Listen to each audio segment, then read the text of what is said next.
Uma boa noite na paz do Senhor Jesus novamente. Você que está vindo pela primeira vez ou ainda não sabe, nós estamos desde o mês de maio, a partir do primeiro domingo de maio, com uma série de mensagens sobre a pessoa maravilhosa de Jesus. E nós estamos usando o Evangelho de Jesus segundo São João para esta ministração, expondo todo o livro de João, todo o Evangelho. Então é evidente que se você participar de todos os cultos domingo à noite, eu tenho certeza que daqui mais ou menos uns 50 cultos, você vai estar especialista em João, viu? Porque nós estamos pregando sequencialmente o Evangelho de João desde o primeiro culto de maio, enquanto estávamos online. Já falamos do capítulo 1, e na semana passada nós iniciamos o capítulo 2 de João, falando a respeito do primeiro milagre de Jesus, o milagre que Jesus operou num casamento. Se você estava aqui, você lembra, o casamento de Caná da Galileia, onde Jesus operou o primeiro milagre. Irmãos, os casamentos precisam de milagres, não é verdade? Jesus já sabia disso.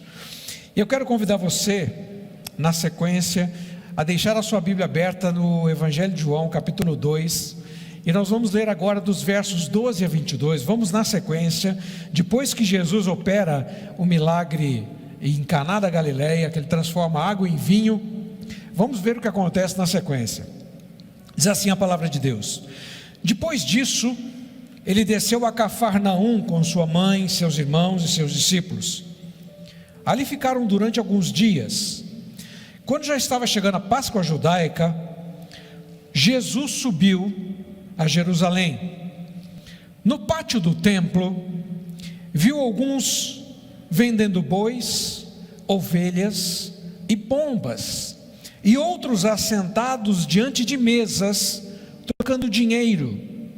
Então ele fez um chicote de cordas e expulsou todos do templo, bem como as ovelhas e os bois, espalhou as moedas dos cambistas e virou as mesas.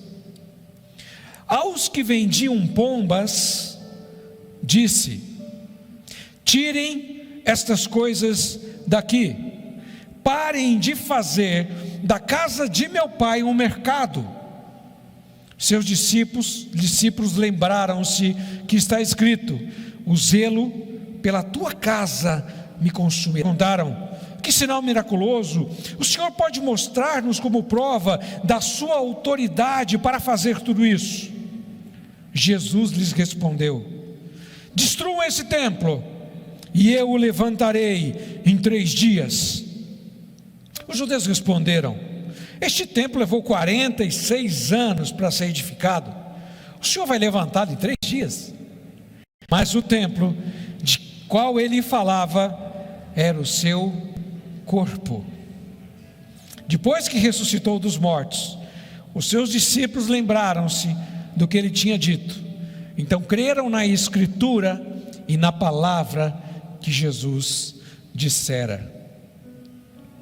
Bendita seja a palavra do Senhor Jesus nessa noite, que ela venha se encontrar comigo e com você no momento em que nós precisamos dela, ou que ela venha confrontar o nosso coração, que ela venha nos dar discernimento, que ela venha trazer direção para a nossa vida.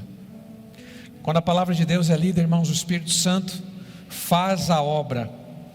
A Bíblia diz que a palavra de Deus não volta vazia, mas ela cumpre o propósito para o qual Deus a determinou. Portanto, nessa noite, nessa palavra, eram os cânticos que os judeus iam cantando, está no Salmo, os cânticos que os judeus iam cantando, enquanto eles iam para Jerusalém, e aquela muvuca de gente, sabe, se dirigindo para Jerusalém, e no caminho, primeiro que eles se agrupavam, porque como os ladrões sabiam que o povo ia trilhar o caminho em grupo, eles estavam em grandes grupos, e eles iam cantando, várias músicas, vários salmos. Por exemplo, Salmo 84, eles iam cantando: como é agradável o lugar da sua habitação, Senhor dos exércitos. A minha alma anela e até desfalece pelos atos do Senhor. O meu coração e meu corpo cantam de alegria ao Deus vivo. Até o pardal achou um lar, e a andorinha ninho para si, para abrigar os seus filhotes. Um lugar perto do teu altar, ó Senhor dos exércitos, meu Rei, meu Deus. Como são felizes os que habitam na tua casa, louvam-te sem cessar. Como são felizes os que em ti encontram força, e os que são peregrinos de coração, ao passarem pelo vale de Baca, fazem dele um lugar de fontes. As chuvas de outono também os enchem as suas cisternas, prosseguem o caminho de força em força, até que cada um se apresente a Deus em Sião. Eles cantavam o Salmo 121, levanto os meus olhos para os montes e pergunto, de onde me vem o socorro? Meu socorro vem do Senhor, que fez os céus e a terra. Ele não permitirá que você tropece.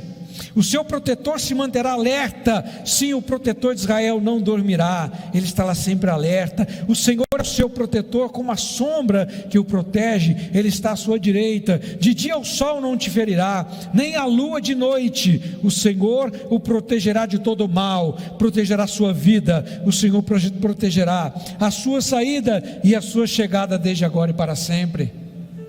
Eles cantavam o Salmo 122, alegrei-me quando me disseram, vamos à casa do Senhor. Nossos pés já se encontram dentro das suas portas, ó Jerusalém.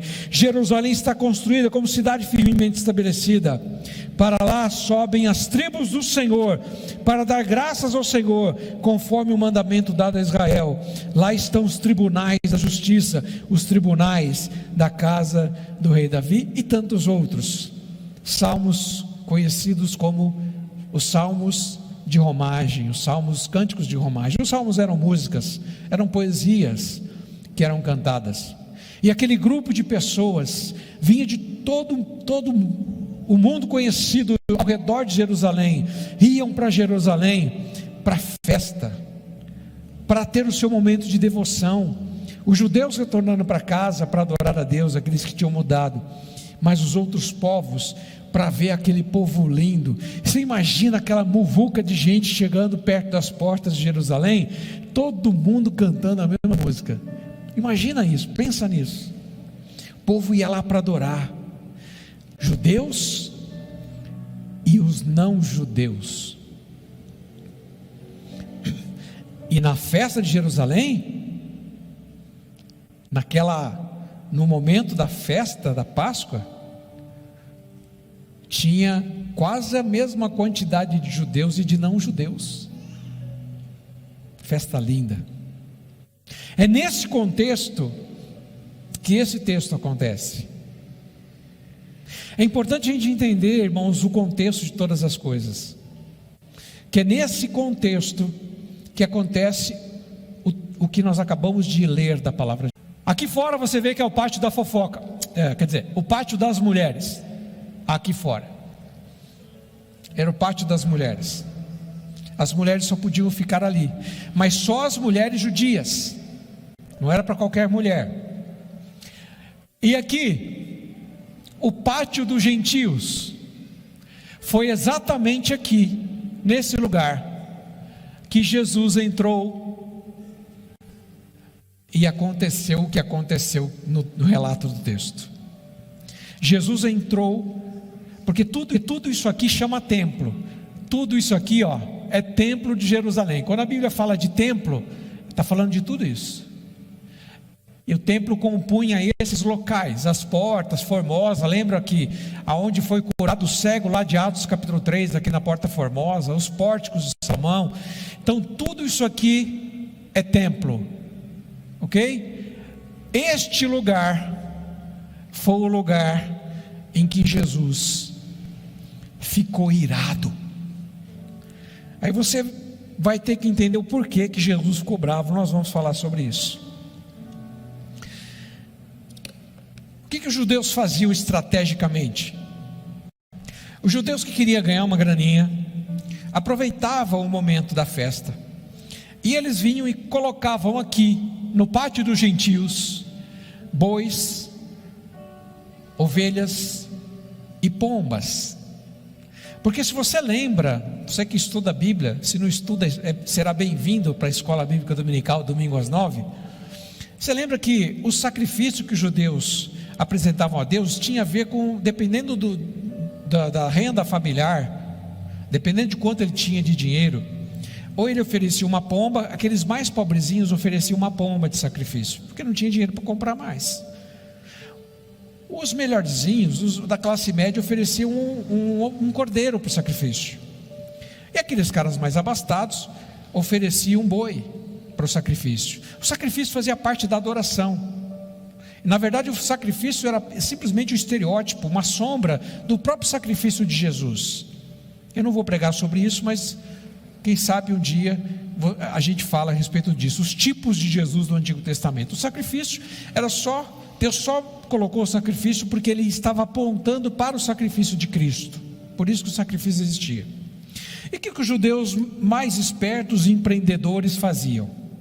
Eles montavam as bancas lá no pátio dos gentios para vender animais para o sacrifício. Então, como vinha gente de longe, e para muitas pessoas não dava para trazer o seu animal para sacrifício, porque eles vinham a pé, os judeus estavam ali vendendo pomba, vendendo as ovelhas e vendendo os bois. O pessoal chegava lá, antes de entrar tinha banca de cambistas, os cambistas estavam lá para trocar o dinheiro. Então a pessoa chegava com outro dinheiro, ela fazia o câmbio lá na porta antes de entrar no átrio dos gentios, fazia o câmbio do dinheiro, pegava o dinheiro que era usado lá em Jerusalém, e depois que ele estava com o dinheiro, ele podia ir lá comprar o animalzinho para sacrificar, e aí ele levava o sacrifício para adoração. Então era meio conveniente, né? Os judeus faziam isso e o pessoal fazia o quê? Ganhava uma graninha com isso, ganhava uma graninha no câmbio da moeda e ganhava uma graninha na venda dos animais. E foi nesse contexto, Jesus chega para a festa, e Jesus olha aquilo. Jesus vê aquilo lá no pátio dos gentios. É importante prestar atenção nesse lugar. Por que Jesus ficou irado no pátio dos gentios? Jesus olha aquilo, e o Cordeiro de Deus, aquele Cordeiro de Deus que o João Batista apontou, lembra que nós vimos nas mensagens atrás, que Jesus estava vindo e João Batista diz assim: eis o Cordeiro de Deus que tira o pecado do mundo. O Cordeiro de Deus se transformou no leão de Judá. Irmãos, às vezes as pessoas pintam Jesus como ele fosse uma pessoa muito mansa, muito bonachão. Mexe com Deus para você ver. Mexe com as coisas de Deus para você ver se não tem ira de Deus, que a Bíblia fala da ira. O Cordeiro de Deus naquela hora rugiu como o leão da tribo de Judá, quando ele viu a muvuca e a bagunça. Agora, uma coisa importante da gente entender é que Jesus não era temperamental. Jesus não teve um piti, não. Jesus não acordou mal aquele dia, querendo brigar com Deus e com o mundo. A atitude de Jesus, a ira dele foi zelosa, porque se você acompanhar no texto, Jesus derruba a banca dos cambistas, Jesus espanta os animais. É a ovelha que saiu correndo para os lados, boi que saiu correndo para os outros lados, dinheiro no chão. Mas se você prestar atenção no verso 16, Jesus fala assim: ele disse para os que vendiam as pombas: tire essas coisas daqui. A ira de Jesus foi responsável, ele não defraudou o patrimônio alheio, porque o boi dá para você ir lá pegar de volta, a ovelha que foi espalhada dá para você ir lá e pegar de volta, as moedas que estavam espalhadas no chão dá para catar de volta. Mas se Jesus tivesse jogado a caixa de pombas, as pombas teriam voado, e quem é que vai catar as pombas de novo? Então você percebe que a ira de Jesus, ela não foi uma ira descontrolada, ela foi consciente. porque Jesus espalhou tudo, os bois, ovelhas e o dinheiro, mas nas pombas ele falou assim: tira isso daqui. Ele nem colocou a mão, ele mandou tirar as pombas dali. Isso mostra uma ira consciente. Jesus não defraudou o patrimônio alheio não, na sua ira. Ele só estava querendo mostrar algumas coisas que nós vamos aprender aqui no texto, que eu tenho certeza que são coisas lindas. Porque você precisa prestar atenção numa coisa.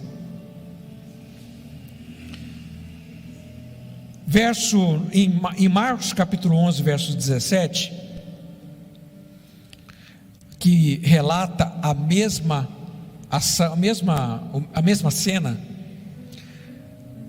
O evangelista Marcos, você sabe que o evangelho de Marcos foi ditado pelo apóstolo Pedro. Marcos não era discípulo de Jesus, Pedro era.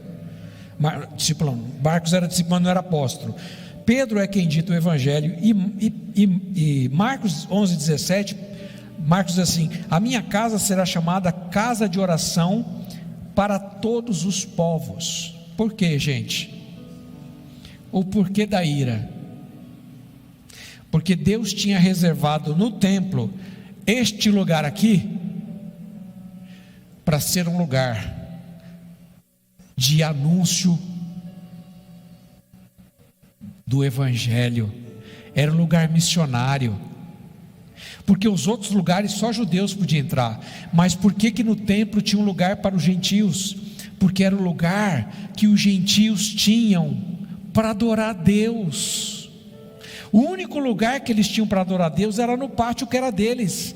E quando Jesus chega e Jesus vê que aquele lugar que Deus reservou, porque Deus que deu a planta do templo, que Deus reservou para o gentil, para o não judeu ter o seu momento de adoração, aquele lugar estava contaminado com muvuca, com venda, com compra. Por isso Jesus se ira. Aquele lugar era um lugar missionário. Aquele lugar era um lugar para anunciar a Deus para aqueles que não eram judeus, e eles estavam maculando aquele lugar. Por isso que Marcos fala: minha casa será chamada casa de oração para todos os povos. É por isso que Jesus estava bravo, por isso que Jesus faz isso. Ele não deu chicotada em ninguém, mas ele rolou chicote para tudo quanto é lado ali, estralou o chicote, porque eles estavam maculando o lugar que Deus tinha reservado para anunciar o próprio Deus para os não judeus, para os chamados gentios. Gentio, tudo que não era judeu era chamado gentio.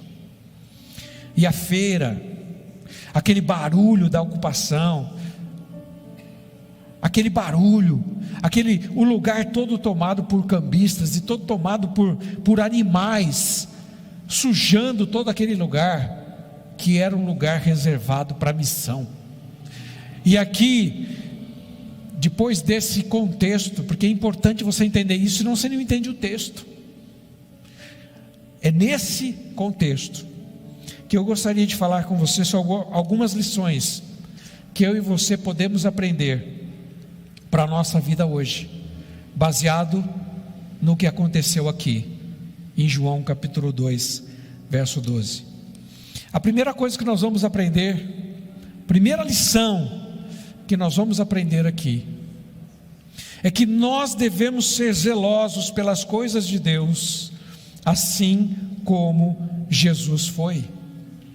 Porque os próprios discípulos lembram disso.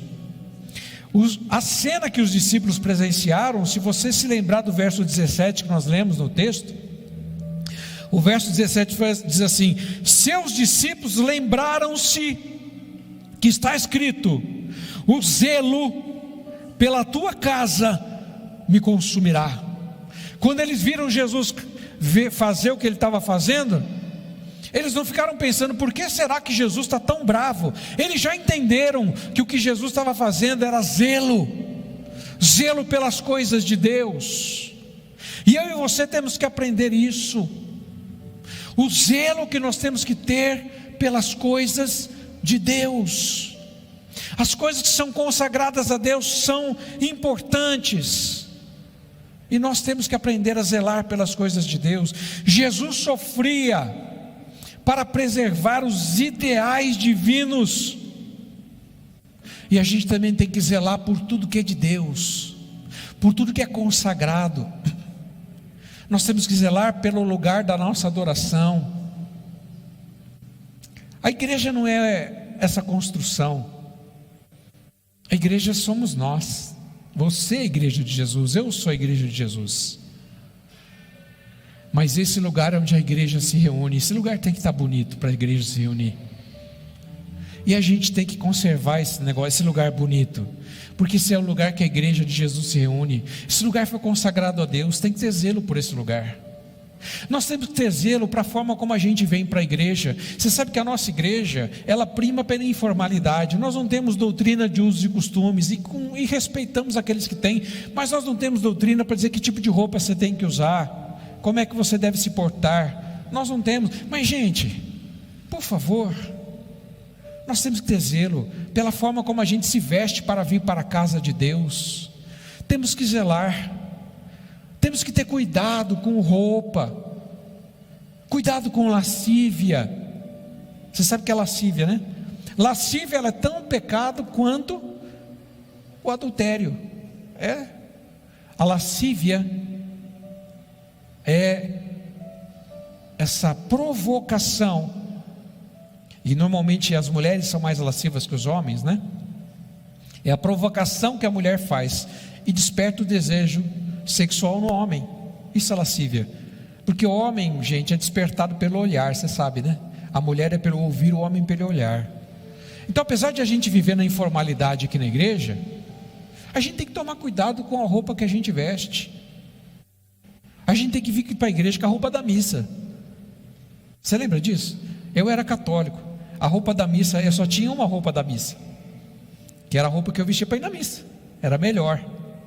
A gente tem que tomar cuidado, porque aqui é lugar da casa de Deus. Tem que tomar cuidado com tudo aquilo que a gente faz aqui dentro, porque aqui é um lugar de adoração. Não é a igreja, mas aqui é um lugar onde a igreja está, e nós temos que zelar por isso. Temos que zelar por aquilo que nós temos de responsabilidade nessa igreja.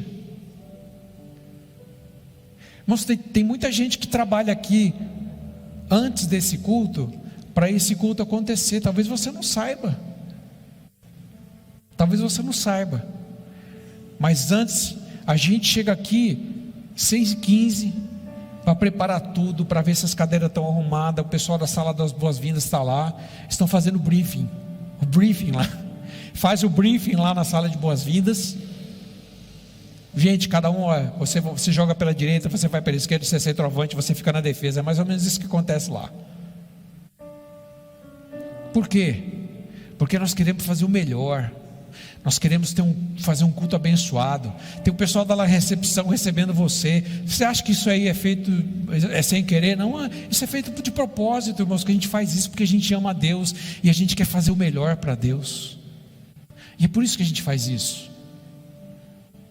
Porque a gente entende que tem muita gente aqui que está nos bastidores trabalhando. Cada final de semana tem equipe forte de gente trabalhando aqui, para tudo acontecer, para que você venha e tenha uma experiência marcante com Jesus. Tudo isso acontece, porque Jeremias 48:10 diz assim: maldito aquele que faz a obra do Senhor relaxadamente. Palavra forte, né?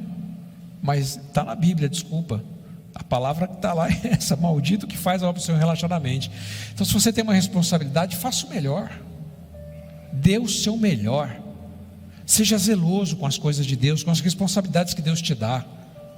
Porque você não faz para o pastor Wagner, nem para os pastores da igreja, você não faz para os membros, você faz nem para a igreja do Nazareno, você faz para Deus, e para Ele nós temos que fazer o melhor. Zelo, Jesus nos ensina a ter zelo, isso nós podemos aprender com Ele. Nós podemos aprender com Jesus também, que nós precisamos cuidar do templo, assim como Jesus fez. Pastor, você já falou disso? Não falei não. Eu não falei do templo, porque essa igreja aqui não é o templo de Deus. Quem é o templo de Deus? Aonde é que Deus habita? Aqui, não é? Deus não habita aqui, na construção, mas Deus habita aqui. O templo que Ele fez, que Ele escolheu para habitar, aqui que Ele habita. E olha, irmãos, a gente precisa aprender com Jesus, porque Jesus lança aqui um conceito. Quando Ele afirma assim, ó, Ele diz, quando Ele chega no templo, esse lugar se transformou num lugar de comércio, de mercado. E aí eles falam para Jesus assim, o próprio pessoal que teve os bois espalhados ali, os cambistas, com que autoridade você faz isso? Quem é que te deu autoridade para vir aqui fazer isso aqui? E Jesus fala assim para eles: destrua esse templo, que eu reconstruirei em 3 dias. E o que a Bíblia fala? Que Jesus não estava falando do templo de Herodes, Jesus está falando dele. Jesus lança aqui, irmãos, é o primeiro vislumbre daquilo que o apóstolo Paulo vai desenvolver nas cartas dele, quando ele diz que nós somos o templo que Deus habita. Quando é que foi, de onde é que Paulo tirou essa ideia? Paulo tirou essa ideia desta ocasião. Quando Jesus fala destrói esse templo, não está falando do templo de Herodes, ele está falando destrói esse templo, que eu vou reconstruí-lo em 3 dias. Jesus está falando da sua morte, da sua ressurreição, porque ele morreu, ficou 3 dias e depois ressuscitou. Jesus falava dele. Ele fala: destrói esse templo aqui, que eu vou reconstruí-lo em 3 dias.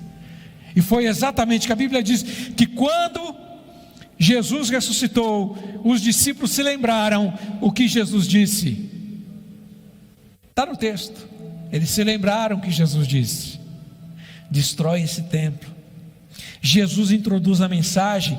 O apóstolo Paulo, em 1 Coríntios capítulo 6, verso 9, ele diz assim: acaso não sabeis que o vosso corpo é santuário do Espírito Santo, que está em vós, o qual tendes da parte de Deus, e que não sois de vós mesmos? O Espírito Santo habita dentro de você. Se você já confessou Jesus como Senhor da sua vida, você tem Deus habitando no seu coração. Agora eu quero te perguntar: o que é que você está fazendo com esse templo? O que é que você está fazendo com esse templo? Como é que você está cuidando desse templo? Vamos supor que em vez da gente fazer a fumacinha ali, essa fumacinha que sai aqui, ela não tem cheiro, ela é inodora. Na verdade a fumacinha é só por causa desses bagulho que vira aqui, essas, como chama isso aqui mesmo? Move. Só para dar Mas vamos supor que a gente aqui nessa maquininha de fumaça que tem aqui, nós colocássemos nicotina. E aí quando o pessoal lá da mesa disparasse a fumaça, vinha aquele cheiro de cigarro aqui, e enchesse o templo com cheiro de cigarro. Como é que você se sentiria? Você ficaria aqui? Se tivesse empesteado com cheiro de cigarro, de nicotina, você ficaria aqui? Você não ficaria, não. Você ia começar a tossir vai lá para fora. Não é verdade? Por isso que aqui não tem cheiro, os músicos não saem tossindo aqui e não conseguem cantar, né? Mas como você acha que o Espírito Santo se sente quando aquela pessoa que conhece Jesus está lá pitando o cigarrinho do capeta? O Espírito Santo está lá dentro. Como é que ela se sente? Como é que o Espírito Santo se sente? Se eu chegasse aqui antes do culto e eu pedisse para o pessoal: gente, vamos dar um banho de cachaça aqui nesse templo, nesse carpete, vamos jogar cachaça para todo lugar aqui. Se alguém falar glória a Deus agora, pelo amor de Deus, você vai ter problema comigo. Já pensou? Encher de cachaça aqui. Aí quando você chega no templo, você pisa assim no carpete, sobe aquele cheiro de aguardente. Como é que você se sentiria? Como é que que o Espírito Santo se sente quando um crente joga o goró para dentro? Porque o Espírito Santo é o templo, ele está lá dentro, você é o templo dele. Como é que ele se sente quando você joga o goró para dentro? Porque além de você defraudar o templo do Espírito Santo, porque é a mesma coisa, se coloca na situação do Espírito Santo, ele está dentro do templo que é você, como é que ele se sente? Pensa nisso, porque além disso tem um outro agravante, irmãos. Por que a igreja do Nazareno orienta os seus membros a serem abstêmicos? Por que a igreja orienta? Porque não é só a questão, você fala assim, a bebida, na Bíblia, a bebida, você não pode me provar na Bíblia que não pode beber, e realmente eu não posso, porque a única coisa que a Bíblia fala é para não se embriagar, tá bom?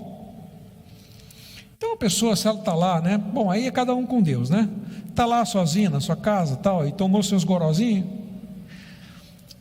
mas você sabe o que acontece quando as pessoas que já tiveram um problema com bebida, sabe que você bebe, você sabe o que acontece com elas? Você sabe que uma dessas pessoas pode voltar, porque uma pessoa viciada em bebida, ela é viciada a vida inteira, ela luta todos os dias contra o vício, todos os dias.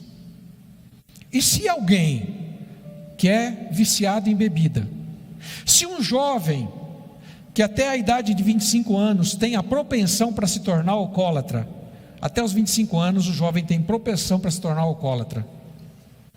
Se ele vê você beber, se ele sabe que você bebe, e o seu testemunho o levar à bebida, aí você está na roça, aí você está enroscado. Você fala assim, não, mas não tem problema de eu beber. Bom, cada um, se você gosta, lá na sua casa, problema seu, eu não bebo, mas problema seu. Agora, se isso causar mau testemunho para alguém, aí você está na roça. Isso, porque quando o nosso manual, a igreja pede a abstemia, não é porque tem na Bíblia alguma coisa que proíbe, não é por causa disso não, é por amor àqueles que têm problema com o alcoolismo, é por amor. Se você ama o seu próximo, então não fica mostrando para todo mundo o que você faz, porque alguém pode cair por sua causa, e aí você está na roça. Jesus diz, os escândalos virão, mas ai daqueles que os escândalos virão, melhor fosse que amarrasse o seu pescoço numa pedra e jogasse lá dentro do mar, melhor fosse, porque vai ter problema. Então a gente tem que pensar, irmãos, é por amor ao próximo. Você sabe por que eu não bebo? Porque eu não tenho controle. Eu já bebi, mas eu não tenho controle. Para mim, se eu começo com um pouquinho, meu irmão, eu vou ter que, eu só vou terminar quando a garrafa acabar. Eu não tenho controle, não tenho, então não bebo, porque se eu beber eu sei que eu vou chapar, entendeu? Tem pessoa, e eu não sou alcoólatra, e aqueles que já foram alcoólatras por muito tempo, que não pode nem sentir o cheiro. Então, zele, irmãos, zelo é isso. Você acha que Deus se alegra? Então assim, o que você faz na sua casa, com a sua família, e Deus, e você não sente acusação de Deus, é você e Deus. Mas não propague isso, não faça disso uma propaganda, porque se outras pessoas caírem por tua causa, você está na roça. E aqui, irmãos, vale para outras coisas. Você já imaginou se você chegasse aqui no templo e tivesse um monte de foto de mulher nua? Quando eu era criança, sabe o que a gente gostava de fazer? Porque eu me converti com 18 anos, tá bom? Só para lembrar. A gente gostava de ir nos borracheiros. Não tem carro, não ia trocar pneu, mas por que a gente ia nos borracheiros? Porque nas borracharias antigamente tinha os calendários. Eu sei que você sabe o que eu estou falando, sei que tem mais de 40. Você ia também, né? Para ficar olhando os calendários das mulheres nuas, assim, nos borracheiros, o que tinha nos borracheiros tinha. Então a gente ia na borracharia e todo mundo ficava lá, né? Olhando o borracheiro trabalhar. Não, ficava olhando os cartazes das mulheres nuas, porque a única coisa que tinha mais próxima. É isso que a gente fazia quando era moleque. Você já imaginou se você chega aqui e tem um monte de fotos? Você sabe o que um padre fez? Teve um padre que ele na igreja, no meio da missa, esse padre é bom. No meio da missa ele colocou o vídeo da Globeleza dançando na missa. O vídeo da Globeleza lá no sambão. Aí o pessoal chegou depois da missa e falou: padre, pelo amor de Deus, você está fazendo o quê? Colocando a Globeleza aqui na missa, isso aqui é lugar santo. Fala assim: se você assiste na sua casa, por que você não pode assistir aqui? O problema não é o lugar que você está, o problema está em você. Você entende? Irmãos, presta atenção no que Deus está falando no seu coração. O zelo pelo templo. Jesus diz assim: eu sou o templo. Paulo diz: nós somos o templo do Espírito Santo. Zele por isso que não é seu, porque esse templo foi comprado por um preço, e o preço foi o sangue de Jesus. Jesus pagou o preço, o seu preço, do seu corpo, com o sangue dele derramado na cruz. Zele pelo templo. E eu vou dizer, eu não estou bravo não, tá bom? Só estou pregando a Bíblia. Está tudo bem comigo, eu estou zen, tá bom? A terceira e última coisa que eu quero falar com você: nós não devemos corromper o propósito divino de alcançar todas as pessoas, assim como os judeus o fizeram. Os judeus fizeram isso. Eles corromperam o propósito divino, porque o átrio dos gentios, o pátrio dos gentios era para anunciar Deus, e eles estavam corrompendo o propósito de Deus, ao transformar aquele lugar que era um lugar de missão, era um lugar missionário, o átrio dos gentios, e estava cheio de cocô de boi, de ovelha, cheio de cambista, no lugar que era para fazer missão. Por isso Jesus fica irado, gente.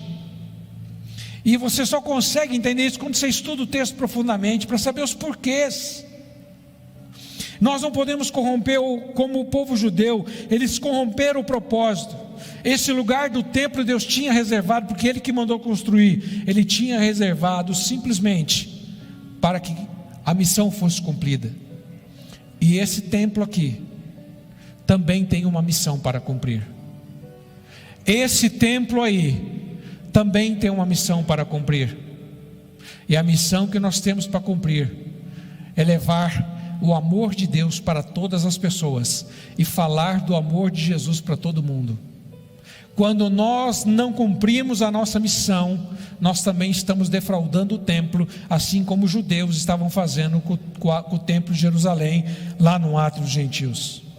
As pessoas precisam ver que nós somos a habitação de Deus. Elas precisam ver Deus em nós. Elas precisam ver que Deus está habitando em nós. Porque se elas não verem Deus habitando em nós, nós estamos descumprindo o propósito do templo que somos nós, o templo do Espírito Santo.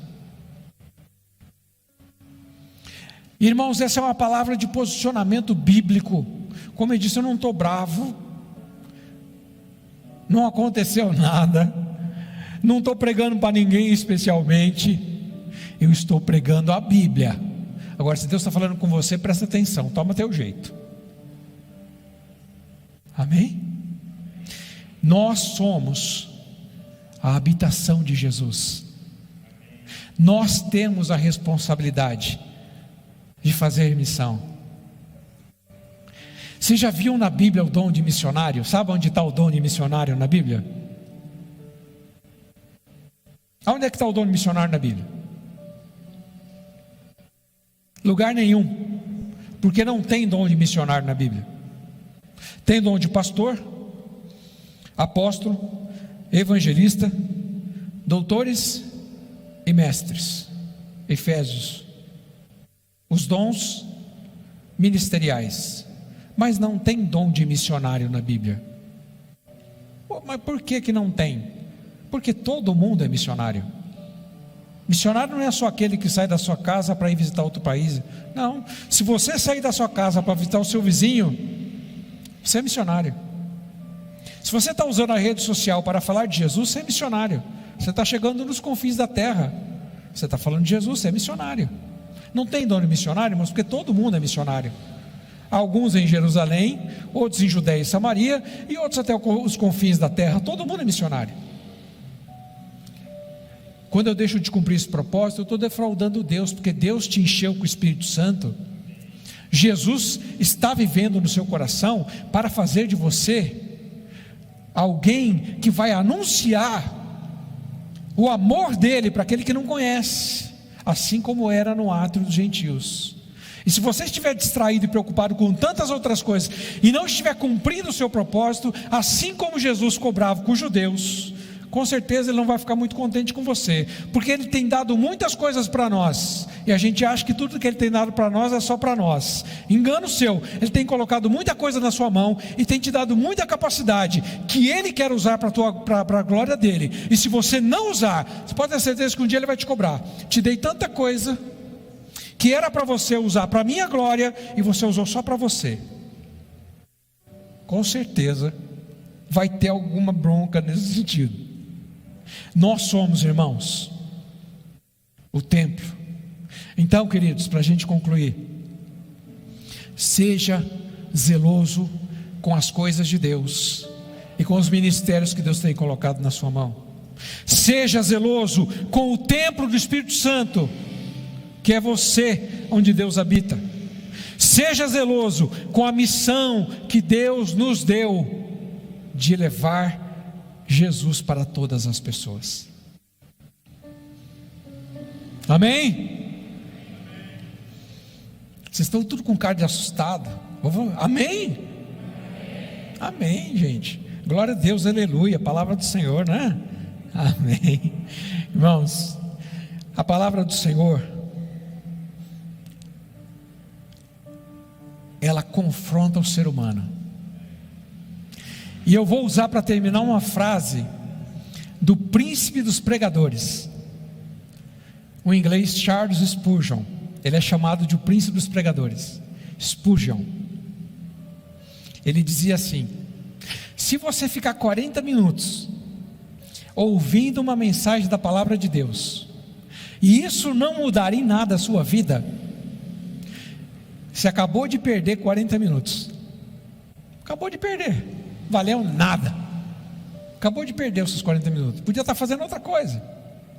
Mas se a palavra de Deus falou ao seu coração, tome o caminho da palavra de Deus. O caminho da palavra de Deus é o da vida plena, é o da vida próspera e é o da vida abençoada. Você quer andar na bênção? Obedeça, que aí você vai ser abençoado.